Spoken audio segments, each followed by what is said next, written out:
Siempre me gustó el cuento de la Torre de Babel e imaginar a hombres y mujeres que se pelean porque no se entienden.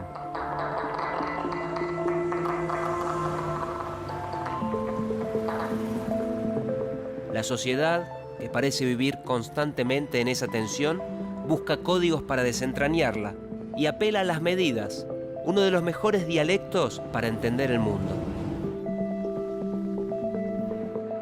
Desde la antigüedad, el hombre necesitó traducir su entorno en unidades de masa, longitud o intervalos de tiempo, y fue construyendo convenciones para convivir, para comerciar, metros, kilos, amperes, segundos.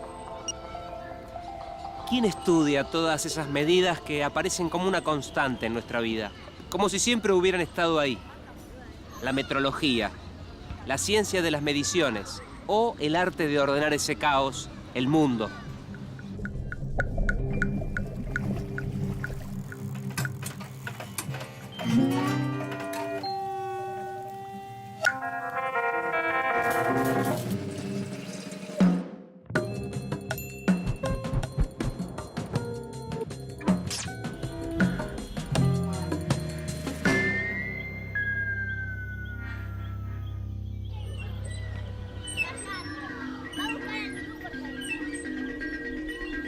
¿Qué querés ser cuando seas grande? Las respuestas pueden ser tan diversas como chicos juegan en esta plaza, pero seguramente ninguno de ellos gritaría: quiero ser metrólogo. Yo quiero ser médica, diseñadora de moda, maestra bailarina, veterinaria, carpintera, electricista, carpintera, fotógrafa. Ellos no lo saben aún, pero en cada una de las profesiones y oficios que están nombrando se necesita de las mediciones.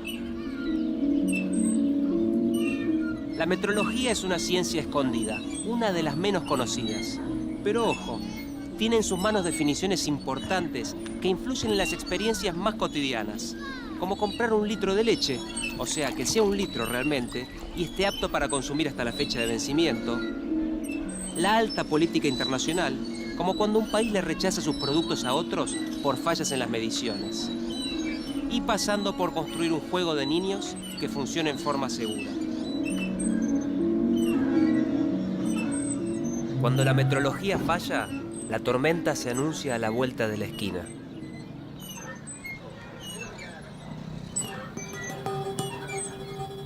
El 11 de diciembre de 1998, la sonda Mars Climate Orbiter partió desde Cabo Cañaveral para estudiar el clima de Marte. Recorrió 600 millones de kilómetros en 9 meses sin problemas. Pero ni bien llegó a la superficie del planeta rojo, se estrelló. ¿Qué pasó ese 23 de septiembre de 1999? ¿Por qué una sonda que estaba preparada para sobrevolar Marte se precipitó y explotó? La razón es increíble, pero verdadera. Ni los científicos ni los técnicos se percataron de un problema. La NASA trabajaba en base a las unidades de medida del sistema internacional, metros, kilómetros, kilogramos. Y la empresa constructora de la nave seguía utilizando el sistema anglosajón de unidades, las pulgadas, millas y libras. Por lo tanto, la velocidad de llegada del satélite no era medida en metros por segundo, sino en unidades inglesas de millas por segundo. Y por ese error, provocó pérdidas por 125 millones de dólares.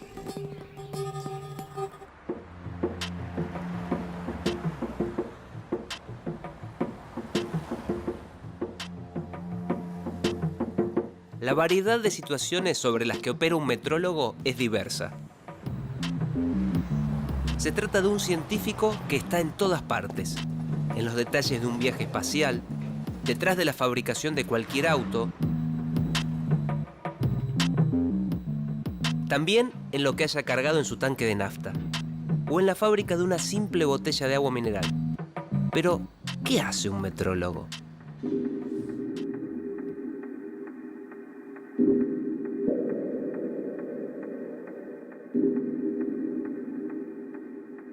Y mira, cuando uno nace, lo primero que hacen es medir cuánto pesa y cuánto mide, y le toman la temperatura. O sea, en el ámbito de la salud es fundamental. Como es importante medir bien en el comercio, porque uno paga y eso hace todo lo que un país puede llegar a recaudar. Como es importante en ámbitos científicos que la gente está muy preocupada, como el cambio climático, pero que no piensa que depende de que se midan bien ciertas cosas. Lo que queda en la escuela generalmente es que es comparar contra patrones, pero depende de muchas otras cosas, más que del patrón. Por ejemplo, acá tenemos una regla, muy primitiva, ni siquiera tiene los milímetros marcados. Y yo la podría comparar con otra regla que tiene los milímetros marcados, pero no sé cuál es la mejor de estas dos.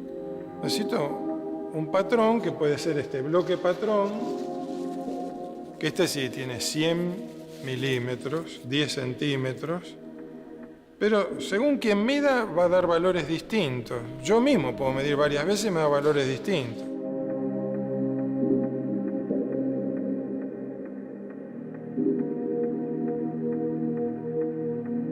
También depende de en qué lugar se mide, el ambiente.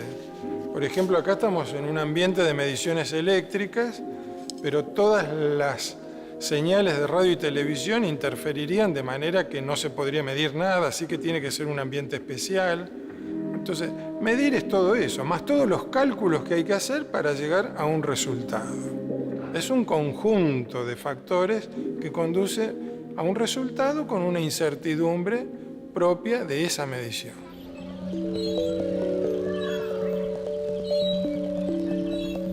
En la metrología no solo es importante medir, también hay que llegar a acuerdos a nivel nacional e internacional. Suena básico, pero no lo es. La Babel de las sociedades también puede ser un territorio sin criterios unificados en las medidas. A los seres humanos nos cuesta mucho ponernos de acuerdo, aún en cuestiones elementales, como que todos los tornillos y las tuercas sean fabricados en base a las mismas unidades, o que todos los enchufes eléctricos sean iguales y no se necesiten adaptadores. En el principio de la historia, cada aldea, y más adelante cada país, concebía sus sistemas particulares de unidades para las mediciones. Fue a fines del siglo XVIII, durante la Revolución Francesa, cuando se acordó el sistema métrico, ese que conocemos en la actualidad. 40 años después, en 1840, se imponía entre los científicos parisinos. Era necesario. Había que ordenar los intercambios comerciales. En 1875 se firmó la Convención del Metro y se creó la Conferencia General de Pesas y Medidas, que recién tuvo lugar en 1889. Allí se tomaron decisiones trascendentales para la metrología. En el encuentro se unificaron los criterios de medición en base al metro y al kilogramo, y se convocaron a todos los países para que se reunieran cada 4 años. Como la metrología es una ciencia en constante movimiento, luego se abordaron las mediciones eléctricas de tiempo, temperatura, radiación, luminotecnia y hasta las mediciones químicas. Los científicos juegan, como los chicos, pero usan otros juguetes.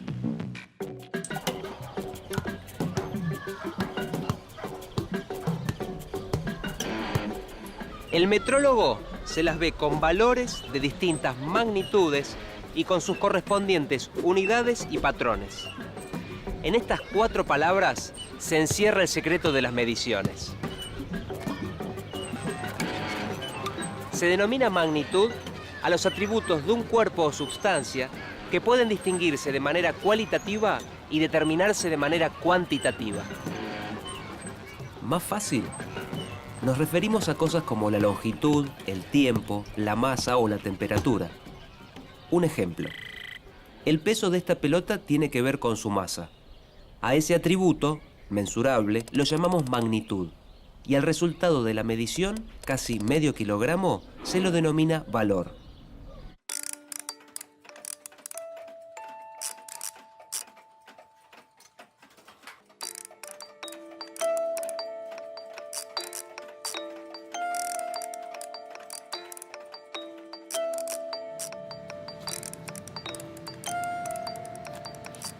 Valor, magnitudes, Faltan datos para entender esta operación tan cotidiana que se conoce como medir. Hay que remitirse a los patrones, pero antes, definir las unidades.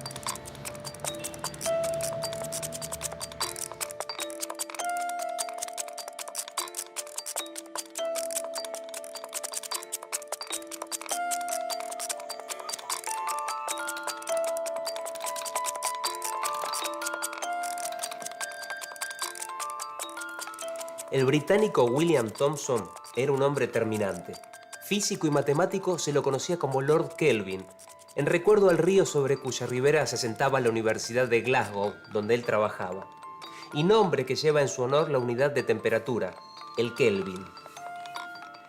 Thomson pensaba que solo se conoce algo cuando puede medirse, y si no se puede expresar en números, decía, el entendimiento sobre ello es precario e insatisfactorio. Para medir y comparar, él pensaba que se necesitaban las unidades, como el Kelvin, y tenía razón. Pero, ¿a qué se denomina unidades de medida? La unidad de medida es la que permite que distintos valores mensurables puedan compararse con esta referencia. Se determina por convención y se expresa mediante nombres y símbolos que también se establecen a través de un acuerdo.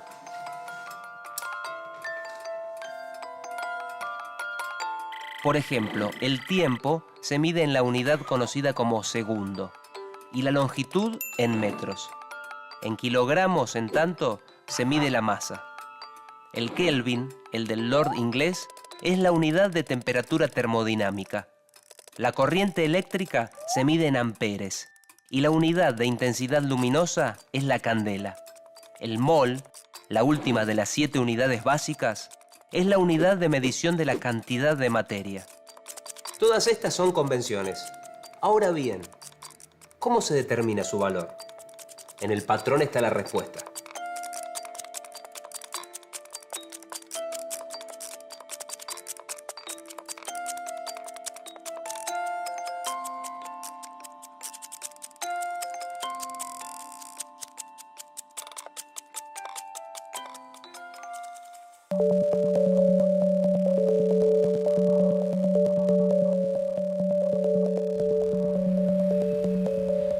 Una de las primeras condenas que se dictaron en Buenos Aires cayó sobre un sastre.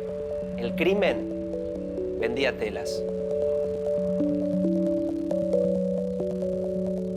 Pero esas telas que vendía las medía con una vara adulterada. Su metro era más corto que todos los metros. Toda unidad que nos sirve para medir y comparar tiene como referencia un patrón de medida acordado internacionalmente.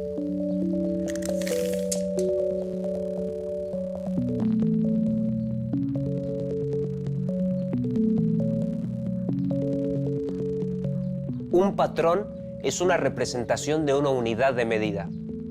El sueño de los metrólogos es encontrar patrones que sean inmutables, eternos. Pero para ganar en precisión, los patrones se van modificando. El metro, ese que tantos problemas le acarreó al sastre, tiene su historia. En 1791, el patrón del metro se definía como la 10.000.000ª parte de la distancia que separa el polo de la línea del ecuador terrestre. En 1889 se definió el metro como la distancia existente entre dos marcas realizadas sobre una barra de platino e iridio. Dos materiales que al combinarse garantizan una mayor estabilidad mecánica, química y térmica. Desde entonces se ha guardado como un tesoro, en un cofre, en el Buró Internacional de Pesas y Medidas en las afueras de París. En la actualidad, el metro se adaptó a la época. Desde 1983 se lo define como la distancia recorrida por la luz en el vacío durante 1 sobre 299.792.458 segundos.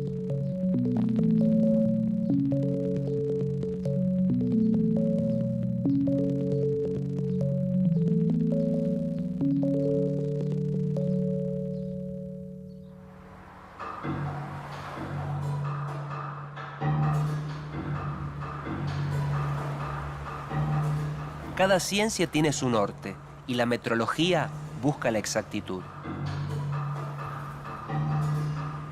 Este puente mide 165,7 metros de longitud. ¿Pero será así realmente? No es tan simple de resolver. La clave está en la incertidumbre asociada a la medición. Si se realiza una serie de mediciones de este puente, es muy probable que se obtengan distintos resultados. ¿Se trata de una incorrección? ¿Hay que intentar la operación hasta lograr dos resultados iguales? En metrología, error no es lo mismo que equivocación.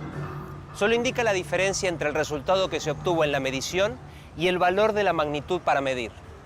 Se los llaman errores aleatorios, porque hacen variar los resultados en forma impredecible entre una medición y la siguiente. Los metrólogos prefieren pensar el resultado de la medición no como un único número, sino como todo un intervalo conteniendo muchos valores posibles. Supongamos que realizamos 3 mediciones del puente, 165,685 metros, 165,705 metros y 165,725 metros. El promedio de estos 3 valores es 165,705 metros. A su vez, podemos cuantificar los errores asociados a la medición y llegar a la conclusión de que la combinación de todos ellos puede dar un valor global de 2 centímetros. Entonces, podremos decir que la longitud del puente se encuentra entre 165,685 y 165,725 metros, o bien 165,705 metros más menos 2 centímetros. La incertidumbre, es decir, el ancho de ese intervalo, es 2 centímetros. Este valor caracteriza la calidad de la medición. ¿Se puede llevar a cero la incertidumbre? Este es el desafío de los metrólogos y de la tecnología. ¡Taxi! Buenos días. Al INTI, por favor. Mirar cómo bajan las fichas en el taxímetro es una actividad que practican algunos pasajeros, más aún si llevan monedas justas. El reloj taxímetro es un medidor de tiempo y de distancia que se traduce después en un valor monetario. ¿Quién no ha tenido alguna vez la fantasía de que esté adulterado? Cada país establece patrones nacionales de medidas y los actualiza de acuerdo a los avances tecnológicos. Hoy en día, la producción se ha globalizado y se basa en el ensamble de partes que realizan distintos fabricantes que pueden estar ubicados en diversas partes del mundo. Pensemos, por ejemplo, en la fabricación de un auto. ¿Qué pasaría si una rueda no se ajustara a las especificaciones o si las complejas piezas del motor no se ajustaran perfectamente? ¿Cómo se asegura la industria que cada parte responda a las necesidades del producto? La respuesta está en el control o el seguimiento de los instrumentos de medición, que deben compararse contra uno más exacto y recalibrarse periódicamente. Así, las grandes industrias y también, ¿por qué no?, los pequeños comercios certifican que sus mediciones son correctas. Todos ellos tienen quien los controle. En Argentina, el organismo público que controla las mediciones y su exactitud es el INTI. Desde 2003, el instituto también es responsable técnico de la verificación de instrumentos de mediciones que se utilizan en transacciones comerciales, como el reloj taxímetro, el medidor de energía eléctrica, el expendedor de combustible o la balanza.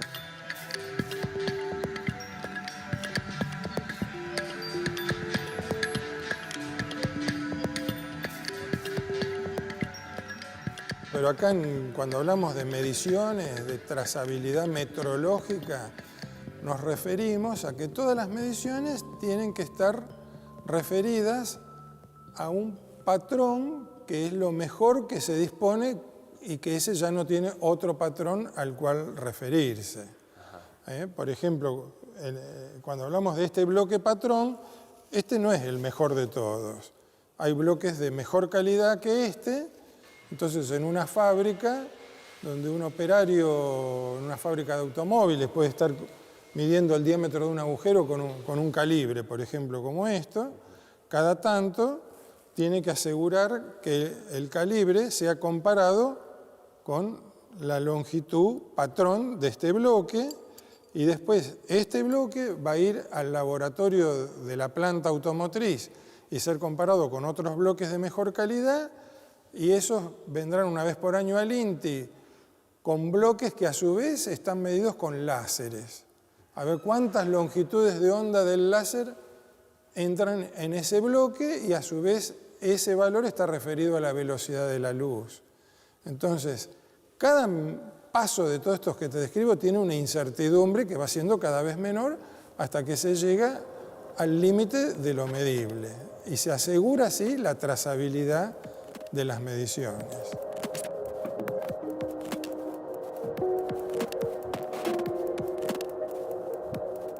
Las medidas que se toman en el INTI y los avances tecnológicos de los instrumentos de medición tienen impacto en la vida cotidiana de cada persona y en las decisiones del Estado.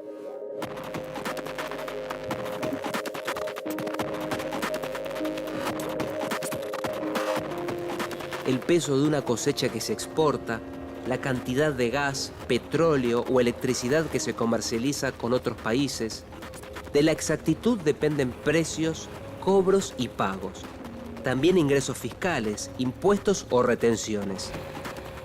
Al medir a gran escala, un pequeño error puede significar diferencias de cientos de millones de pesos para el Estado y la sociedad.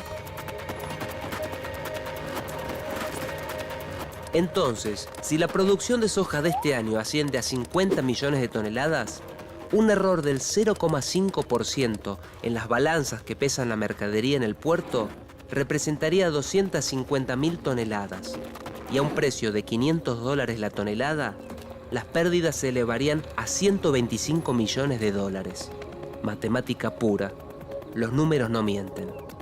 ¿Qué relación guarda un metrólogo con la seguridad? La respuesta no hay que buscarla en las páginas policiales del diario. Más bien, habría que ir a las de sociedad. Sí, a las de sociedad. Desde el INTI se estudian los productos industriales que compramos. Los controlan. Por ejemplo, para evitar que manipulemos objetos con sustancias tóxicas que dañen la salud.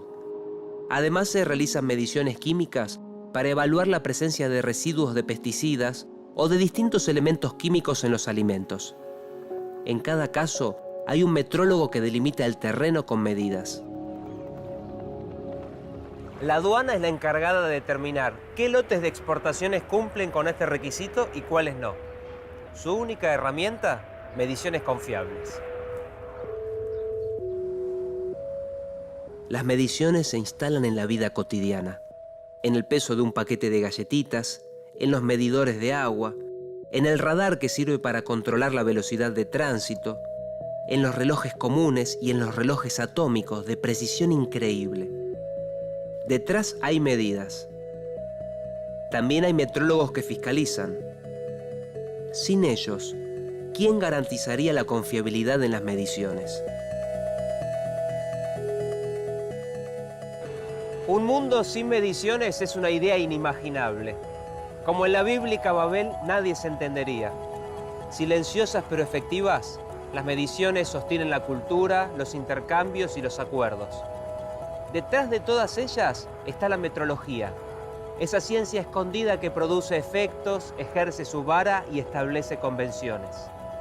Mediciones y metrólogos. A simple vista no se ven, pero están en todas partes.